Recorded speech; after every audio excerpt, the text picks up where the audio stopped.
3 weeks passed. Yunji's shoulder healed slowly, but this time she actually stayed in medical until Hyunwoo cleared her. Partly because Admiral Vektar had personally ordered her to follow all medical protocols, but mostly because she was too busy to fly anyway. Building a new strike force turned out to be more complicated than just picking pilots and giving them orders. There were procedures, protocols, and what felt like endless meetings with Coalition Command. Staff who wanted to understand exactly what this unit would do and why humanity needed special authorization to do it. Yunji sat through these meetings with growing frustration. She was a pilot, not a bureaucrat. Every hour spent in a conference room was an hour not spent preparing for the next fight. And there would be a next fight. Everyone knew it. The Krathiks hadn't stopped. If anything, their attacks had increased. 3 more convoys had been hit in the past week. The Coalition fleet was stretched thin, trying to protect too much space with too few ships. Response times were getting longer. More people were dying. We need to change how we approach this, Yunji said during one of the countless strategy meetings. Around the table sat Taiho, Admiral Vektar, and several other Coalition officers representing different species. The Krathiks are hitting soft targets and running before we can respond. By the time a patrol arrives, they're gone. We're aware of the problem, said one of the alien officers, a being with purple skin and no visible eyes. But Coalition space is vast. We can't be everywhere at once, then we stop trying to be everywhere, Yunji replied. We predict where they'll hit next and be there waiting. Prediction requires intelligence data we don't have, another officer said. The Krathiks don't follow predictable patterns. They do, actually. Yunji pulled up a star chart on the conference room display. Over the past 3 weeks, she'd studied every Krathiks attack in this sector, looking for patterns. Look at the spacing between attacks. They hit here, then here, then here, she marked the locations. They're working their way along the trade routes, but they're skipping certain systems. Taiho leaned forward, studying the chart. Why skip those systems? Because they're too well defended or because there's nothing worth taking? Yunji zoomed in on a cluster of systems that hadn't been attacked yet. These systems have light defenses but high-value targets. Medical stations, supply depots, civilian populations. If I were planning raids, I'd hit these next. Admiral Vektar's forearms moved in what Yunji had learned was their species' equivalent of a thoughtful gesture. You're proposing we move forces to these systems before the attacks happen. I'm proposing we position my strike force there, yes. And if you're wrong? The purple-skinned officer asked. If the Krathiks attack somewhere else while you're out of position? Then people die, Yunji said bluntly. But people are dying now, at least this way. We have a chance to stop some of the attacks instead of just responding to them.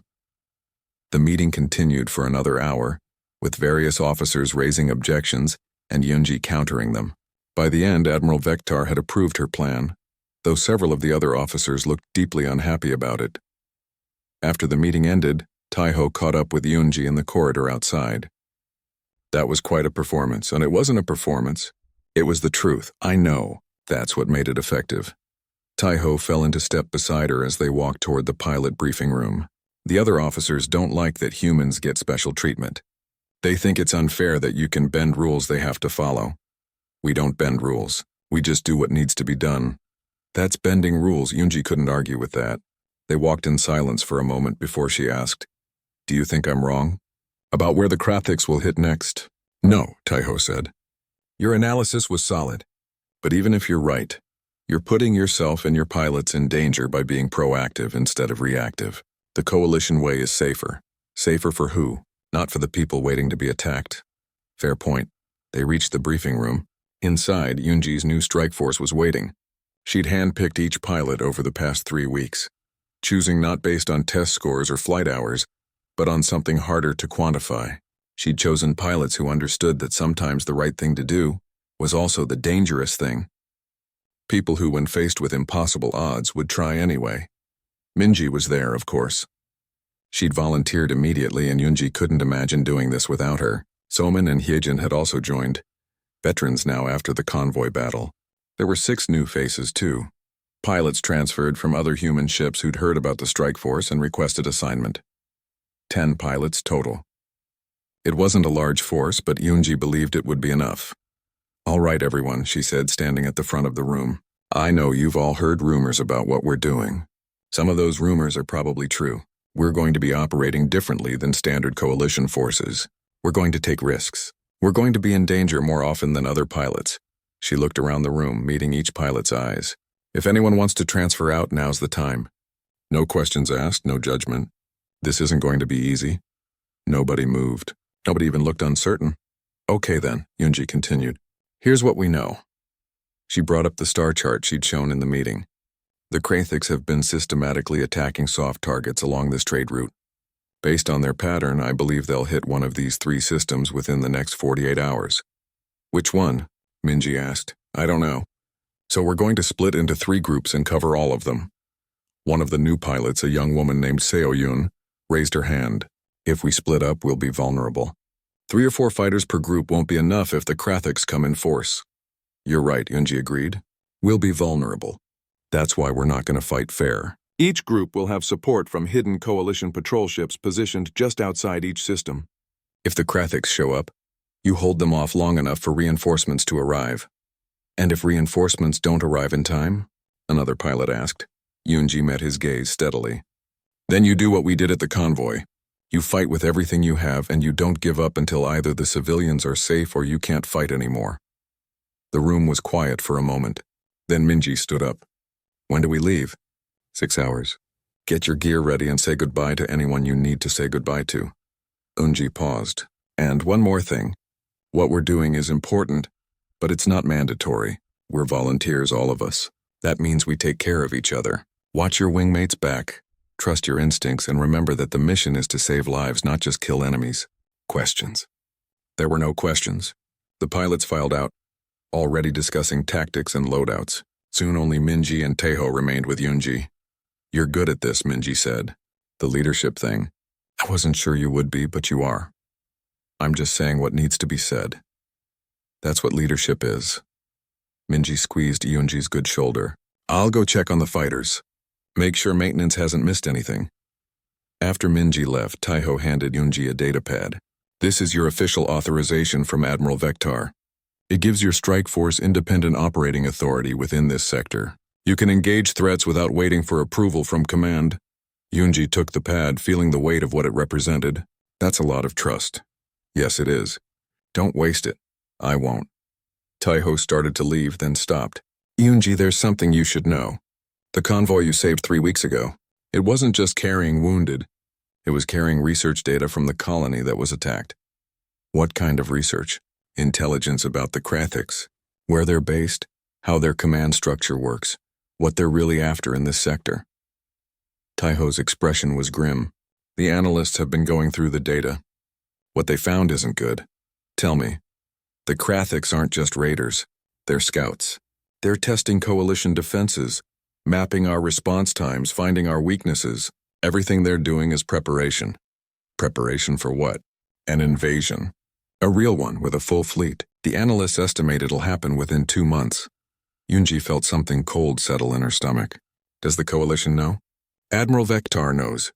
So does High Command. But they're keeping it quiet to avoid panic. Most of the fleet doesn't know yet. Taeho met her eyes. I'm telling you because if your strike force is going to be out there on the front lines, you deserve to know what's coming. How big is this invasion force? Big enough that the coalition is quietly repositioning its fleets. Big enough that every ship and every pilot is going to matter. Taeho's voice softened. Big enough that what you're doing now, training this strike force and stopping these raids, might be the only thing that buys us enough time to prepare. They stood in silence for a moment, both understanding the weight of what was coming. Finally, Yunji said, Then we'd better not waste any time. No, Taeho agreed. We'd better not. 6 hours later, Yunji's strike force launched from the Indomitable. 10 fighters split into 3 groups, heading for 3 different systems where the Krathiks might attack. Yunji led one group herself, with Minji and 2 others as her wingmates. As they entered faster-than-light travel, Yunji thought about what Taeho had told her. An invasion was coming, a real war, not just skirmishes and raids. She had maybe 10 more minutes before she'd have to break off. 10. The battle lasted another 8 minutes. To Yunji, it felt like hours. Guardian Squadron fought like they'd never fought before. With the odds slightly more even and the Krathiks formation broken, The human pilots showed exactly why humanity had earned its place in the Galactic Coalition. They moved unpredictably, took risks that made sense only in the moment, and refused to give up even when their shields failed and their weapons overheated. The Krathiks expected caution. They fought opponents who calculated odds and retreated when the numbers turned against them. That was how most species in the galaxy waged war. It was logical, efficient, and survivable. Humans didn't fight that way. When Junho's main weapons failed, he didn't retreat. Instead, he used his damaged fighter as a battering ram, colliding with a Krathik ship at high speed.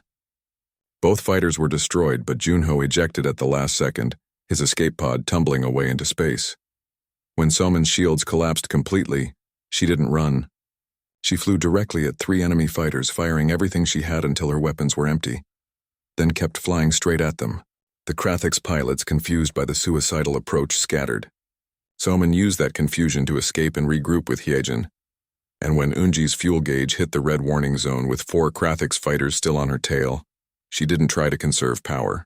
Instead, she burned everything she had left in one final burst of speed, leading the enemy fighters straight toward the medical frigate's defensive gun batteries. The frigate's commander understood immediately what she was doing. The guns opened fire, filling space with weapons fire. Unji rolled and dove through the barrage with centimeters to spare. The Krathik's fighters, larger and less agile, couldn't match her maneuver. 2 were destroyed instantly. The 3rd took critical damage and limped away. The 4th finally broke off pursuit. When the last Krathik's fighter retreated into faster-than-light travel, Unji's fuel gauge was at 4%. Her shields were gone, her weapons were overheated, and her shoulder felt like someone had driven a knife through it. But the convoy was safe. Guardian 7 to all units, she said, her voice rough with exhaustion. Status report. The responses came in one by one. Minji was intact but low on ammunition. Soman and Hyejin had both taken damage but could still fly. Minho's fighter was a total loss, but he was alive in Minji's tow. Junho was floating in space in an escape pod, already broadcasting his location beacon. Guardian leader to Guardian 7, Minji said. We did it. They're running. Unji looked at her scanner, confirming what Minji said. The Krathiks were gone. The convoy was battered but intact. All 17 ships, including the medical frigate with its 600 wounded, would survive. Yeah, Unji said quietly. We did. The flight back to the Indomitable was quiet. Unji's fighter barely had enough fuel to make it, and by the time the ship's hangar bay came into view, she was running on fumes and emergency reserves. The landing was rough, her damaged fighter scraping the deck before the magnetic clamps caught and held. She sat in the cockpit for a moment, just breathing. Every part of her body hurt. The adrenaline that had kept her going during the fight was gone, leaving only pain and exhaustion behind. Her hands shook as she unbuckled her harness. The canopy opened. Unji expected to see security waiting to arrest her. Instead, she found Taeho standing next to her fighter, his arms crossed and his expression unreadable. Behind him stood someone Unji didn't recognize. The figure was tall, nearly 3 meters, with blue-gray skin and 4 arms. They wore the uniform of a coalition admiral, and the insignia on their chest indicated they commanded this entire sector. An alien, though Unji didn't immediately know which species. Pilot Unji, the alien said, their voice deep and resonant. I am Admiral Vectar. Step down from your fighter, please. Unji climbed down, her legs barely supporting her weight. Hyunwoo appeared from somewhere, scanning her with a medical device and muttering about stubborn pilots who didn't know when to rest. She ignored him and focused on the Admiral. I expect you're here to arrest me, sir, Unji said. Vectar's face was hard to read, but something that might have been amusement flickered in their large eyes. Actually, no. I'm here because what I witnessed today was remarkable, and I needed to see the pilot responsible with my own eyes. Sir? The Admiral gestured at the hangar bay, where the other members of Guardian Squadron were landing. You disobeyed direct orders, stole military property, and flew into combat while medically unfit for duty. By all regulations, you should be court-martialed and removed from service. Yes, sir. However, Vectar continued, you also saved 17 ships and over 600 lives. You destroyed 6 enemy fighters personally, and led your squadron to victory against odds that should have been impossible. Commander Taeho has shown me the tactical recordings. What you did in that debris field was, well, it was insane, but it was also brilliant. Unji didn't know what to say to that, so she said nothing. Vectar moved closer, their forearms clasped behind their back. I've been fighting in this war for 20 of your years. I've commanded thousands of soldiers from dozens of species. Do you know what I've learned? No, sir. Most species in the Galactic Coalition fight because they must. They defend their territories, protect their interests, and retreat when the cost becomes too high. It's logical. It's how civilizations survive. The Admiral paused. Humans are different. You fight because someone needs help. You look at impossible odds and decide to try anyway. It's not logical at all. No, sir, Yunji agreed. It's not. And that, Vectar said quietly, is why the Coalition needs you. The Admiral turned to Taiho. Commander, I'm hereby overruling any disciplinary action against this pilot. She will return to active duty immediately. Taiho looked like he wanted to argue, but he simply nodded. Yes, sir. Furthermore, I'm authorizing the formation of a new unit. A strike force of human pilots who will operate with expanded authority to respond to emergencies like today's. Pilot Yunji, you'll lead this unit. Yunji's tired brain struggled to process what she was hearing. Sir, I'm not qualified to lead a unit. I'm just a pilot. You're a pilot who other pilots will follow into situations that should kill them, and they'll do it because they trust you to bring them home. Vectar's expression softened slightly. That's not just a pilot, that's a leader. Before Yunji could respond, Minji's voice called from across the hangar. Yunji. Her friend was running toward her, still in her flight suit. When she reached them, she grabbed Yunji in a tight hug that made the injured pilot's shoulder scream in protest. You're alive, Minji said, her voice muffled against Yunji's shoulder. When I saw you go into that debris field, I thought, I know, Yunji said, hugging her friend back with her good arm. I'm sorry. You should be. Minji pulled back, wiping at her eyes. Also, you're an idiot, and I love you, and if you ever scare me like that again, I'll kill you myself. Yunji managed a tired smile. Deal. Admiral Vectar watched this exchange with what might have been approval. Commander Taiho, I'll leave you to debrief your pilots. We'll discuss the details of the new strike force tomorrow. The Admiral started to leave, then paused. Oh, and Pilot Yunji? Yes, sir. The door you broke cost 12,000 credits to repair. That will indeed come out of your pay, as your commander indicated. Despite everything, Yunji laughed. Worth it, sir. After the Admiral left, the hangar gradually emptied. Other pilots headed to debriefing or medical.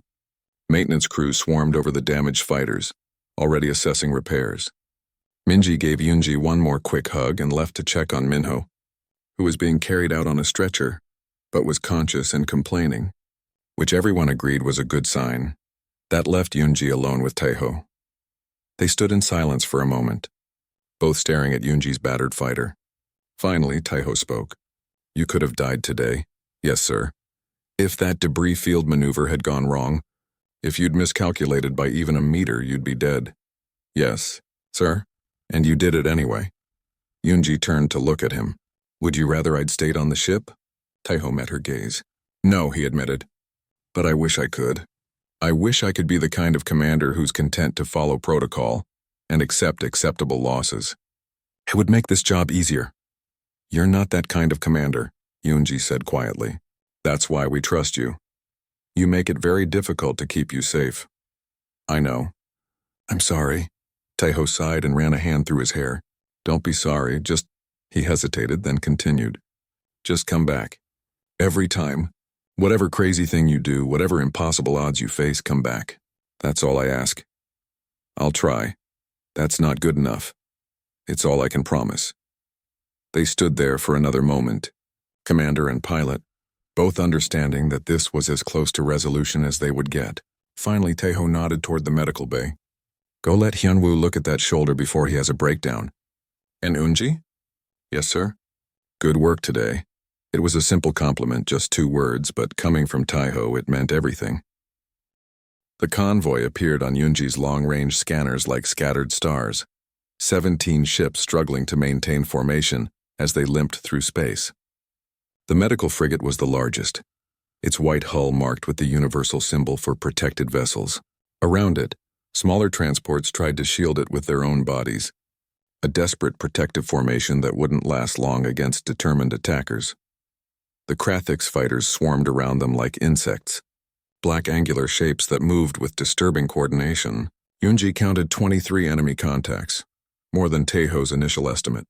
They were taking their time, picking off the convoy's shields systematically before moving in for kills. Guardian Squadron was already engaged. 5 human fighters against 23 Krathiks.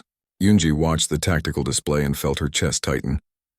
Her people were good, but they were stretched too thin. Minji and another pilot named Junho were trying to protect the medical frigate's port side. 2 more pilots, Somin and Hyejin, were desperately defending a cluster of civilian transports to starboard. The 5th pilot, a rookie named Minho, was flying alone near the convoy's rear, trying to stop Krathik's fighters from flanking. He wasn't going to make it. Yunji watched as 3 Krathik's fighters broke formation and vectored toward Minho. He saw them coming and tried to evade. But he was too slow. The enemy pilots moved like they were connected by invisible strings, adjusting their approach to cut off every escape route. "Minho, break left," Salmon's voice screamed over the communication channel. "Break left now." Minho banked hard, but one of the Krathik's fighters anticipated the move. Plasma fire tore through space, catching the human fighter's right wing. Minho's shields flared and died. His fighter began to spin. Yunji checked her distance. Still 90 seconds away at maximum burn. Too far. "Guardian 7 to Guardian 5, she said, forcing her voice to stay calm. "Minho, kill your engines and drift, play dead. They might ignore you." She didn't know if he heard her. His fighter was tumbling now, completely out of control. The Krathik's fighter circled back for another pass, moving in for the kill. 60 seconds. "Come on," Yunji whispered, watching helplessly as the distance counter ticked down. "Come on." The lead Krathik's fighter lined up its shot. Yunji saw the energy building in its weapons, the telltale glow that meant plasma cannons were about to fire. Minho's fighter was still spinning, completely defenseless. Then Minji's voice cut through the channel. "I've got him!" Minji's fighter appeared from above the convoy, diving at a speed that would have terrified most pilots. She fired as she came, not at the Krathik's fighters, but at the space directly in front of them. The plasma bolts exploded, creating a brief but brilliant flash that overloaded the enemy sensors. The Krathik's fighters scattered, their attack run broken. Minji didn't slow down. She shot past them, grabbed Minho's fighter with a tractor beam and pulled him toward the relative safety of the convoy's center. 30 seconds. Yunji's scanner showed movement in the Krathik's formation.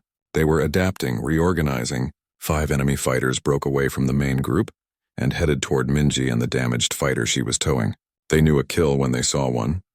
"Guardian leader, you've got 5 incoming on your tail," Junho reported. "I'm too far to intercept." "I see them," Minji replied, but Yunji could hear the strain in her friend's voice. Minji couldn't abandon Minho, but she also couldn't fight while towing a disabled fighter. 10 seconds. Yunji's fighter screamed into weapons range. She didn't bother announcing her arrival. Instead, she went straight for the 5 Krathik's fighters chasing Minji. Her targeting system painted all 5 as red hostiles, but she ignored it and focused on the lead ship. The Krathik's pilot never saw her coming. Yunji fired a full spread of missiles at point-blank range. The enemy fighter's shields absorbed 2, but the 3rd and 4th punched through and detonated against its hull. The Krathik ship broke apart in a silent explosion of debris and frozen atmosphere. The other 4 Krathik's fighters immediately broke off their pursuit of Minji and turned toward Yunji. Good. That was what she wanted. "Guardian 7 to all units," she said, already maneuvering for her next target. "I'm going to make them very angry. Be ready to take advantage." "Yunji, wait," Minji started. But Yunji had already killed her communication link and pushed her fighter into a maneuver that her instructor at the academy had specifically told her never to do in actual combat. She flew straight toward the convoy's debris field. The Krathik's attack had already destroyed 2 of the civilian transports. Their wreckage floated in a cloud of shattered metal, frozen water, and other materials. It was a navigational hazard that any sane pilot would avoid. Coalition doctrine said to stay clear of debris fields during combat because a single piece of shrapnel could tear through a fighter's hull. Yunji flew directly into it. Her proximity alarms screamed. The fighter's computer tried to calculate safe paths through the debris and gave up, instead just flashing red warnings across her display. She ignored them all and focused on threading the needle between chunks of wreckage the size of buildings. Behind her, the 4 Krathik's fighters followed. They were good pilots. She had to admit that. They stayed on her tail through the first few obstacles, their weapons firing continuously. Plasma bolts flashed past her canopy, close enough that she could see the after images burned into her vision. One shot clipped her rear shield and the whole fighter shuddered, but the Krathix fighters were built for open space combat. They were larger than human fighters with better weapons and stronger shields, but they weren't as agile. In the confined chaos of the debris field, that size became a disadvantage. Yunji rolled her fighter 90 degrees and slipped through a gap between two sections of destroyed hull. The lead Krathix fighter tried to follow and realized too late that it wouldn't fit. It banked hard, scraping its wing against a piece of debris. The collision tore away part of its armor and sent it spinning. 3 left. She pulled up sharply, using a chunk of wreckage the size of a transport as cover. The Krathix fighters lost visual on her for a moment. She used that moment to loop back, coming at them from above. They never expected a human pilot to be insane enough to reverse course inside a debris field. Yunji fired as she came, her plasma cannons tearing into the second Krathix fighter's dorsal shields. They collapsed, and her next shots punched through its power core. The fighter died instantly, its lights going dark as it tumbled away. 2 left. And now they realized they'd made a mistake following her in here. The remaining Krathix pilots tried to break off, seeking open space where their superior firepower would matter. Yunji didn't let them. She used the debris as both cover and weapon, maneuvering to force them into collisions. One fighter clipped a spinning section of hull and lost its starboard engine. It began to drift, unable to maintain controlled flight. The last Krathix pilot was smart.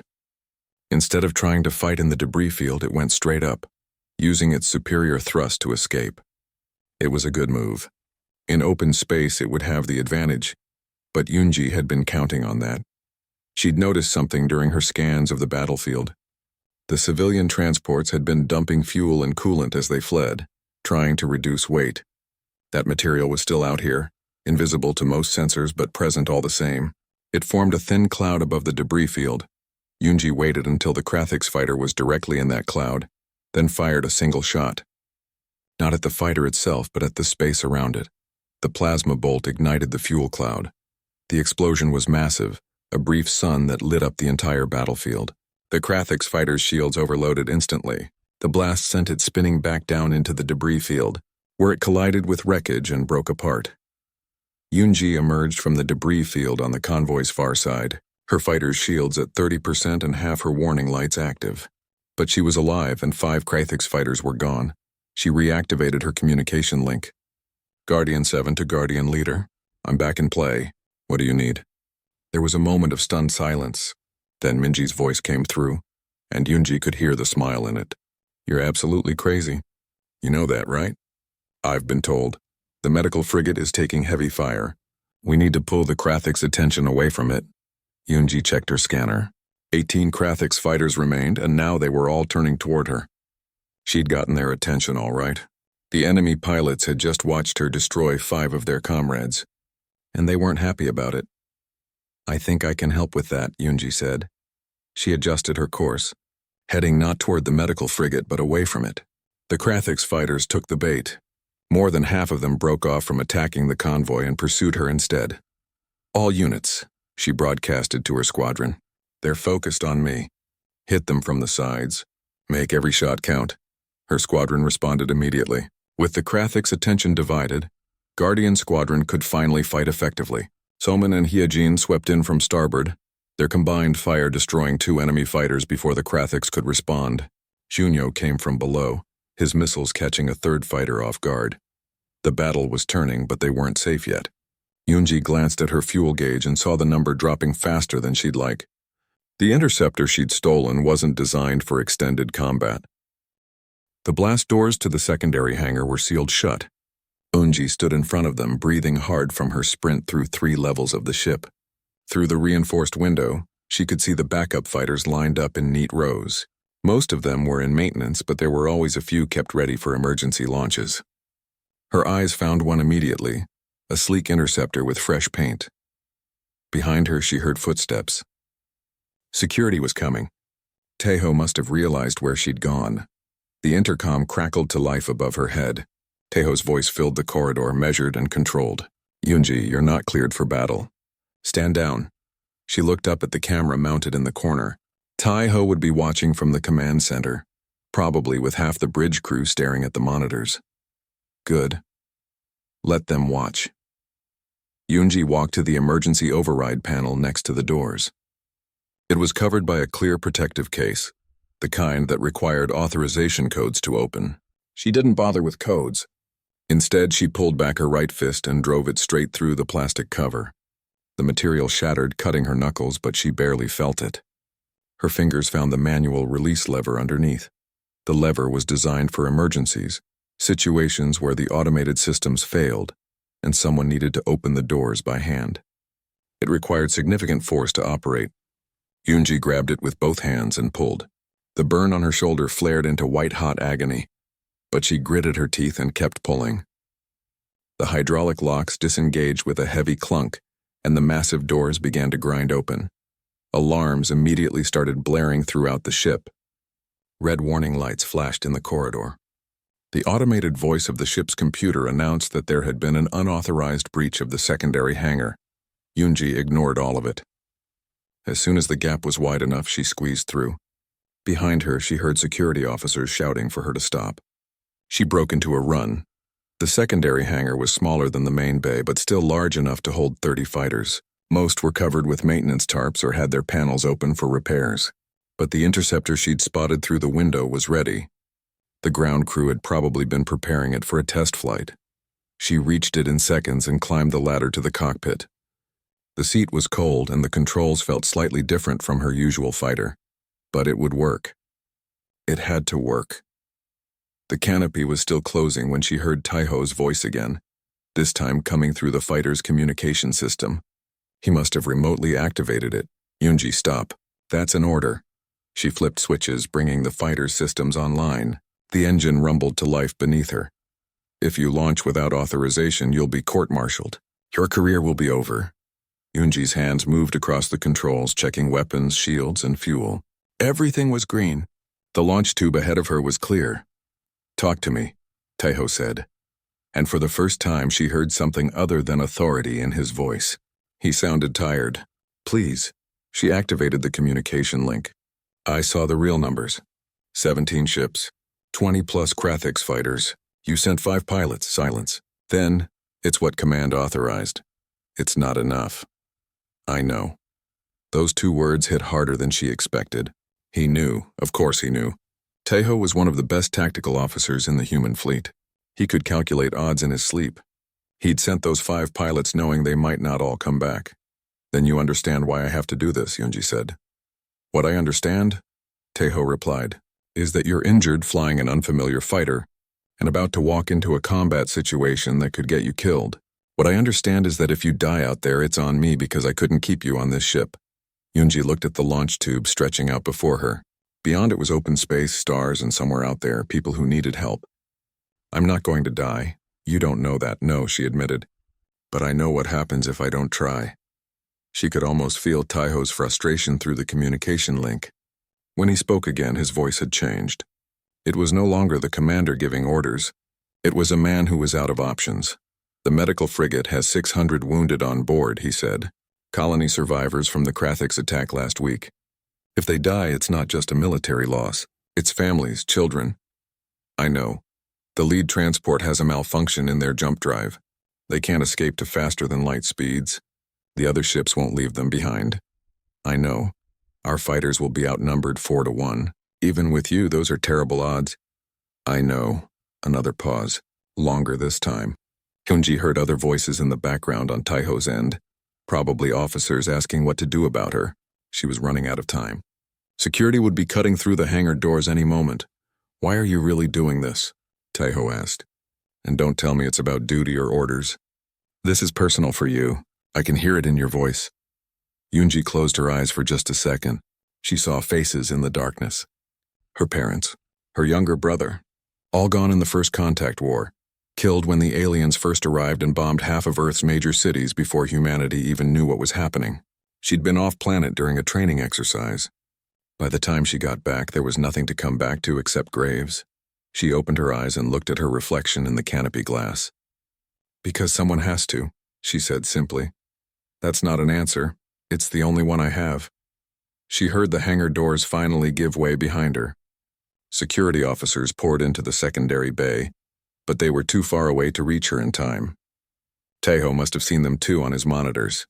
"Yoonji," he said, and she'd never heard him sound quite like this before. Not angry, not commanding, just human. "Don't do this." She placed her hand on the throttle. The fighter vibrated with barely contained power ready to launch. All she had to do was push forward.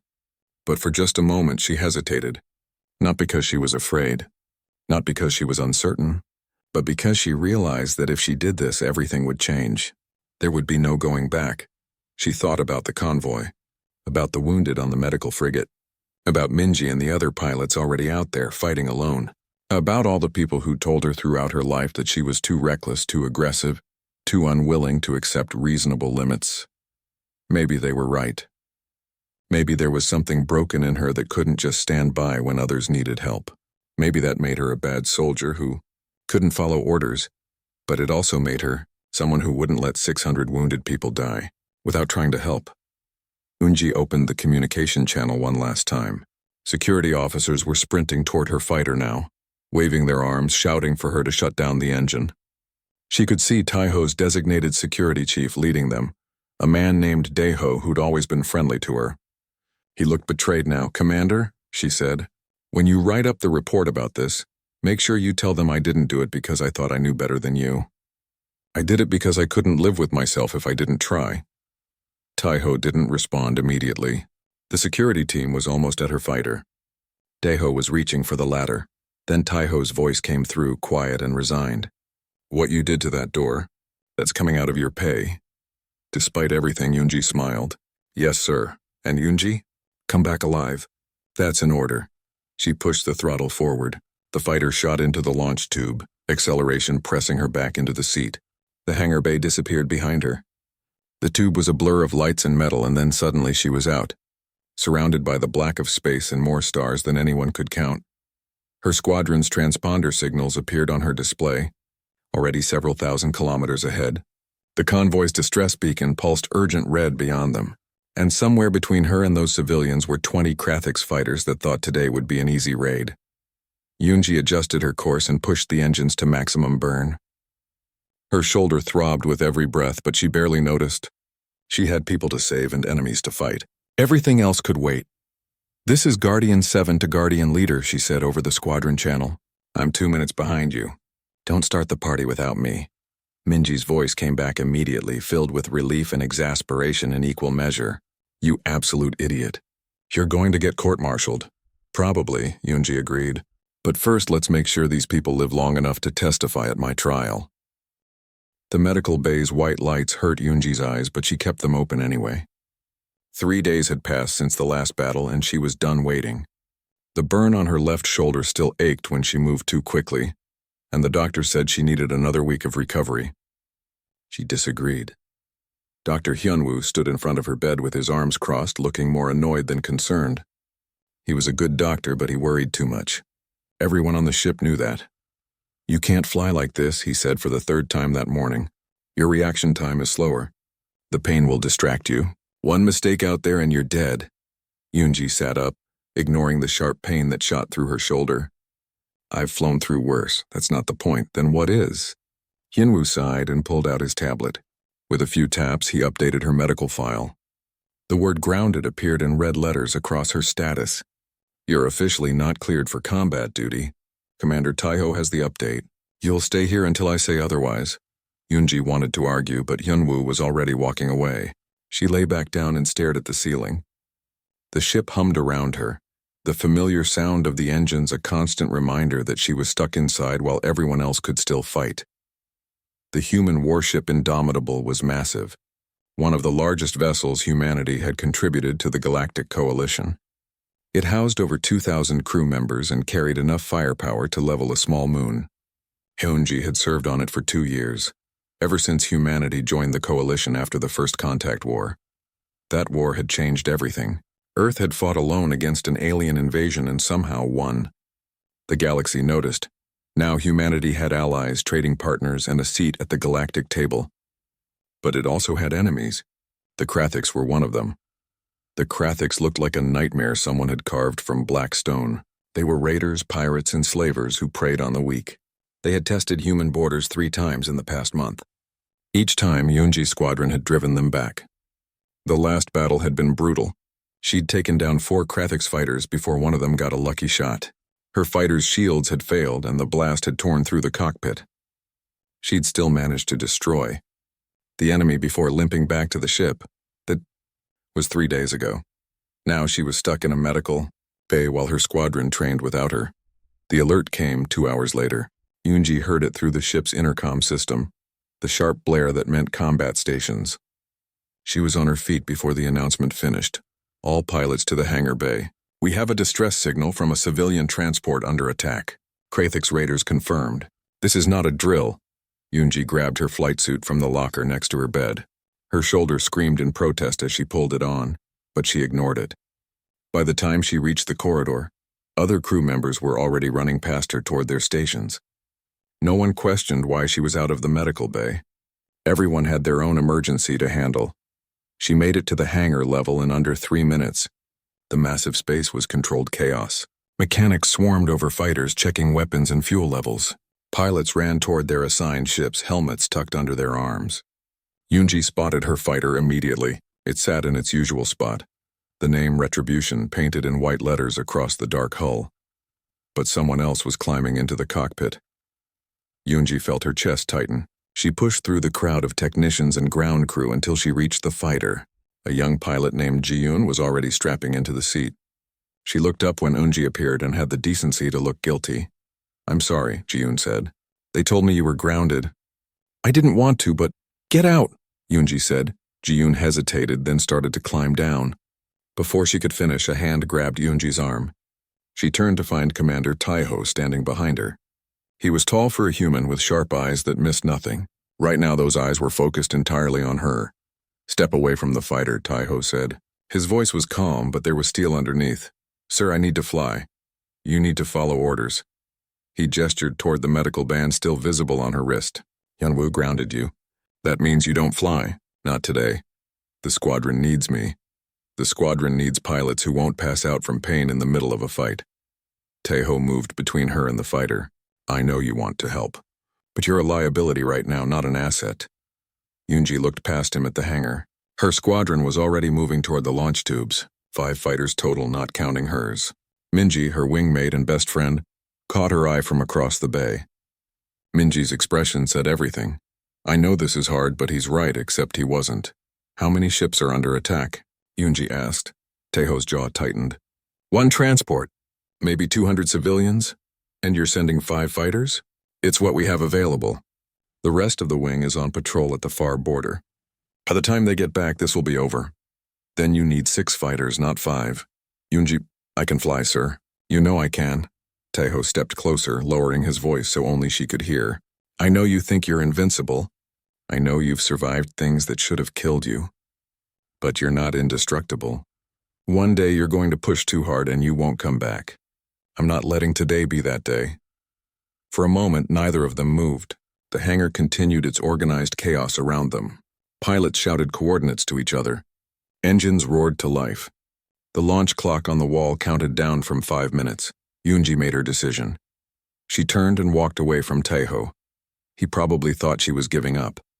Instead, she headed directly for the hangar bay control room. It was a small space overlooking the main floor, filled with monitors showing fighter diagnostics and launch sequences. The door was locked, but Yunji knew the override code. Every pilot did. She entered the room and went straight to the communications panel. With a few quick commands, she pulled up the distress signal. What she saw made her blood run cold. It wasn't 1 transport. The initial report had been wrong. It was a convoy. 17 ships total, including a medical frigate carrying wounded from a recent colony attack. And the Krathiks fleet wasn't a small raiding party. According to the updated scans, there were at least 20 enemy fighters, maybe more. 5 human pilots against 20 Krathiks. Those weren't just bad odds. They were a death sentence. Yunji pulled up the hangar bay camera feeds and found Taiho. He was watching the fighters launch, his expression grim. He knew the truth. He'd known it from the start, but had chosen not to tell her. Maybe he thought it would make her more desperate to fly. Maybe he thought it would be easier if she didn't know. He was wrong on both counts. Yoonji left the control room and ran.